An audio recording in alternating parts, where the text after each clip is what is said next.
It's time for this week's episode of Brandon Sports Talk, featuring in-depth interviews from those who are trending in the world of athletics.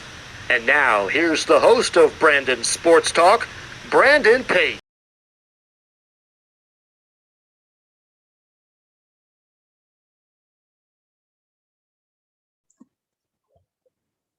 Welcome back to Brandon Sports Talk. In today's episode, I have the privilege to interview Ciara Bryan, who is a professional softball player with Athletes Unlimited. How are you doing today? Doing good. How are you doing? I'm doing good. Can you talk about how you knew that you wanted to play professional softball? Yeah, so growing up, I was really good at softball at the age of like 12, and that's when I started like getting a little bit serious about the sport. And I was really good at stealing bases and like hitting doubles and just making them turn into triples. And I just knew that that was something that I wanted to do even after high school and college, just because I love the game that much. How did you know that you wanted to play for the Georgia Bulldogs? So when I was still in 12 to 14 I remember going to like a tournament, like an exposure tournament, and scouts were there, college coaches were there, and they asked my coach they wanted to see me run. And so my coach put me in for someone to run, and I stole a base. And after they saw how fast I was, they talked to my coaches after the game, and they invited me on an unofficial visit. And it kind of happened really fast. Like, yeah, they showed interest so fast that when I went on an unofficial, and they said everything that I wanted to hear, and I was just like, yeah, this is close to home. My parents can go to the game. My family can come. They're good in every sport, so like it was kind of like a perfect situation. What was it like playing for the Georgia Bulldogs and putting on that red jersey? It was a great experience playing for Georgia. So before I got to Georgia, they went to the World Series, and that even motivated me even more to want to play for a team that had already been to the World Series. And throughout the 4 years that I played there, like I made long-lasting friendships. I had great relationships with my coaches, even to present day now. And just putting on a Georgia uniform was like a feeling that is unmatched. It's unmatched. What was the process like of transferring from Georgia to Louisville? To Louisiana. Yes. So the process was kind of smooth, but just the timing was something that I had never experienced before entering the portal. I transferred in the fall around October, and around that time, teams had already had who they needed per se, and where I was looking, I just wanted to get into a situation that was best for me, for school, and then also for softball. So transferring was definitely something different, and I never experienced it before, but I definitely think that I'm thankful for the opportunity to go to the University of Louisiana, Lafayette. What was game day like at Georgia and Louisiana? So game days at Georgia typically, um, we got to the field really early, did some light BP, just got our minds ready mentally. Fans would come really, really early and just watch us do some BP on the field. And I mean, game days, we always look forward to game days. We'd be there super early, but like we would have breakfast, we'd go get Dunkin' Donuts, and just a really good environment to do what we like to do, but also get our minds ready for the game. And then at Louisiana, um, game days were kind of similar. If you wanted BP, you could get BP. If you wanted to do some tea work, you can go on your own and do some tea work in the facility. And their fan base was something also that I had never experienced. It was more of an older crowd, but like they were really involved in the games and they knew the game. And it was cool how like I didn't know the fans, but they already knew me. So that was cool. What was it like for you to go from a Power Five to a non-Power Five school? It was definitely a different experience. Everything about my experience at Georgia was completely different at Louisiana. And from competition to even school and just the practices. They were just different experiences, but I'm glad to have been able to experience each of my experiences. What was it like whenever you got to put on the Louisiana jersey, the red jersey, so traded in the Georgia red for a Louisiana red? It was different. I mean, I love the fact that I could still be red, white, and black. Those are my favorite colors. And it was a different look, but I was still able to be number 4. And so it still felt like I could still be me and who I was. What were some of your accomplishments at Louisiana? A couple of my accomplishments were the Sun Belt Newcomer of the Year. Um, I think that I was also Player of the Year for Sun Belt. Um, I led the conference in stolen bases. I think I had one of the highest batting averages in the Sun Belt. There's a couple of other ones, but they're fairly new. Like I just found out from the Sun Belt that I was nominated, or I've received Sun Belt Student Athlete of the Year. So I'll have to attend like a conference in November in Atlanta. So that will be pretty fun.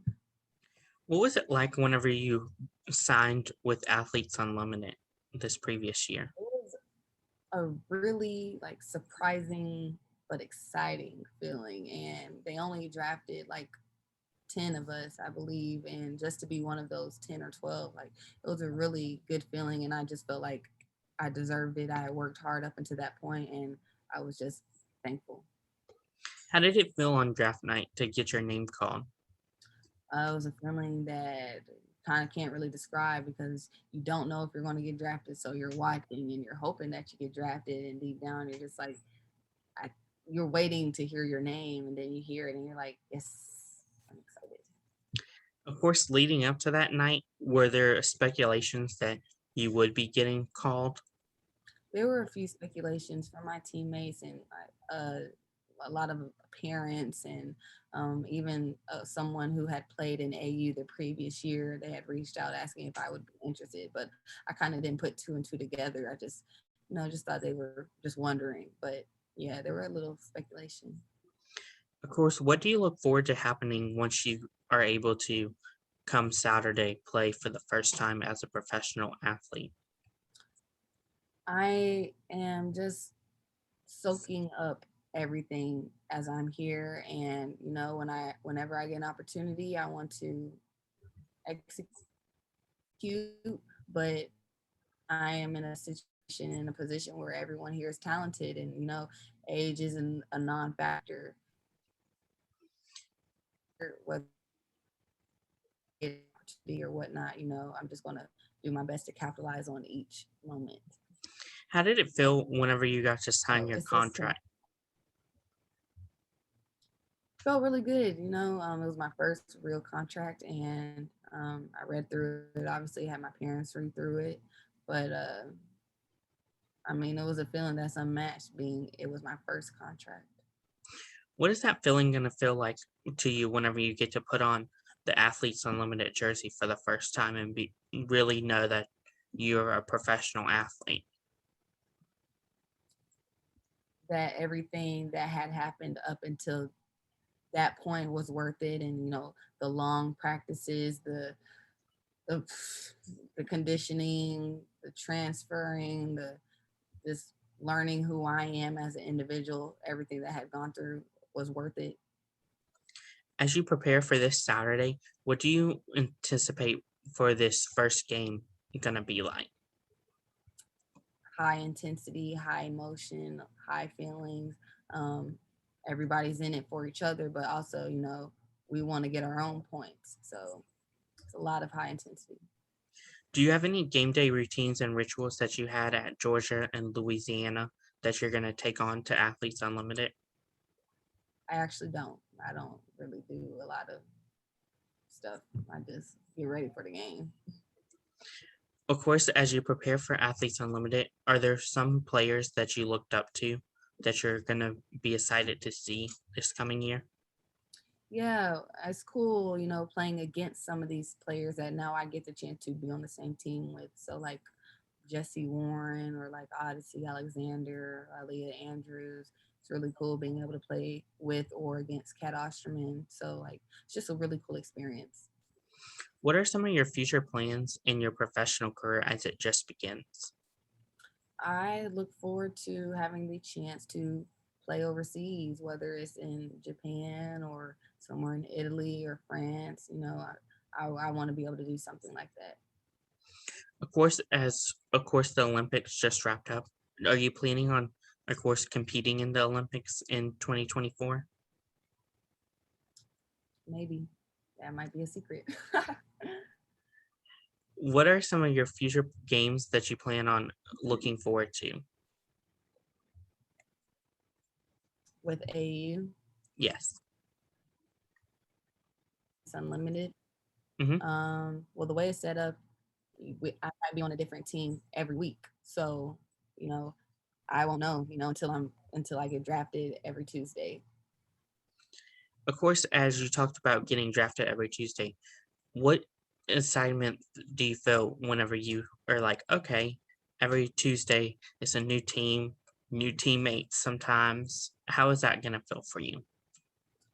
I'm a social butterfly, so it will not bother me one bit being on a different team from the day I'm here till the day it's time for me to leave. I'll get to meet people. There's different playing styles. There'll be different captains. So honestly, just the fact that I'm getting drafted to a team and then I'm here, like I'm just excited for that. What are you going to take from your college experience to go on to, of course, your professional experience? Hustle and grind. I'm motivated. I'm self-determined. Yeah. What advice would you give college student athletes that are looking to play college softball? College softball that want to play professionally here at AU. Yes. My advice would be just to own your craft, continue to grind throughout college, and just know there's eyes everywhere. What advice would you give future high school athletes that are looking to play college softball? To start getting comfortable being uncomfortable, because in those uncomfortable situations, that's when you will grow. That's wonderful advice. Where can my listeners find you at on social media? You can follow me on Instagram at Ciara, and I think it's CIARAAAAA. I think that's 5 A's and the number 4. So Ciara 4 on Instagram. Thank you again, Ciara Bryan, for your interview, and best of luck in your future as you get prepared for Athletes Unlimited this Saturday. Okay, thank you. You can find Brandon Sports Talk on Facebook at Brandon Sports Talk, Instagram at Brandon Sports Talk, Twitter at Talk_Brandon, and you can find me on YouTube at Brandon Sports Talk. Don't forget to like, comment, and subscribe. Thank you again, Ciara, for your interview, and best of luck in your future. Thanks. You've been watching Brandon Sports Talk. Please feel free to like, share, and subscribe to Brandon Sports Talk on social media and on YouTube.